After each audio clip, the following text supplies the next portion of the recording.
జై శ్రీమన్నారాయణ శ్రీమతే రామానుజాయ నమః. నేటి మంచి మాటలో ఏది విలువైనది అనేది ఒక చిన్న కథ ద్వారా తెలుసుకుందాం. ఒక గ్రామంలో ఒక వైశ్యుడు ఉండేవాడు. అతడి తెలివితేటల గురించి చాలా దూరాల వరకు కీర్తి వ్యాపించింది.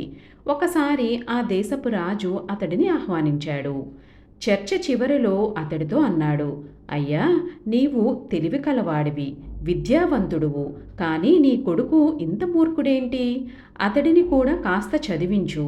అతడికి బంగారము వెండిలో ఏది విలువైనదో కూడా తెలియదు. ఇంతవరకు చెప్పి ఆ రాజు పెద్దగా నవ్వాడు.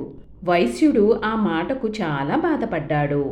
ఇంటికి వచ్చి తన కొడుకును అడిగాడు, బంగారము వెండి ఈ రెండిటిలో ఏది విలువైనది అని.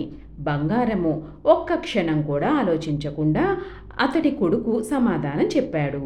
నీ సమాధానం సరైనదే, మరి రాజు ఎందుకు ఇట్లా అన్నాడు? అందరి ఎదుట నన్ను పరిహసించాడు. అది విని అతడి కొడుకుకు విషయం మొత్తం అర్థమయ్యింది. అతడన్నాడు, రాజు ఈ ఊరికి దగ్గరలో రోజు ఒక సభను నిర్వహిస్తుంటాడు. గొప్పగా పేరు పొందిన వారంతా అక్కడికి వస్తుంటారు. ఆ సదస్సు నేను బడికి పోయే దారిలో ఉంది. అతడు నన్ను చూడగానే వెంటనే పిలుస్తాడు.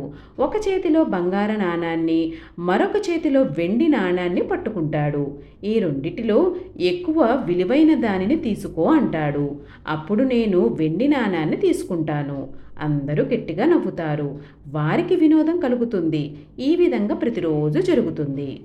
అయితే నీవు బంగారు నాణాన్ని ఎందుకు తీసుకోవు? జనసభలో నన్ను నిన్న అవమానం పాలు ఎందుకు చేశావు అని అడిగాడు. అప్పుడు ఆ బాలుడు నవ్వాడు. తండ్రి చేయి పట్టుకొని ఇంటి లోపలకు తీసుకొని వెళ్ళాడు. అల్మారాలోని ఒక పెట్టెను తెరిచి చూపించాడు. దాని నిండా వెండి నాణాలు ఉన్నాయి.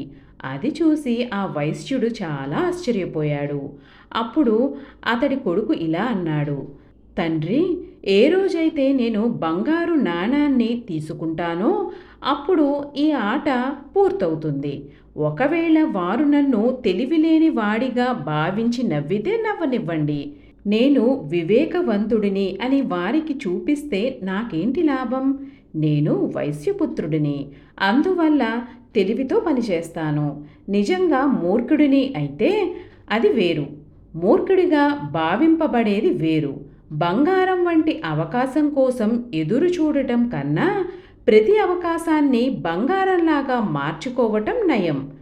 అది వైశ్య లక్షణం కూడా అన్నాడు ఆ బాలుడు.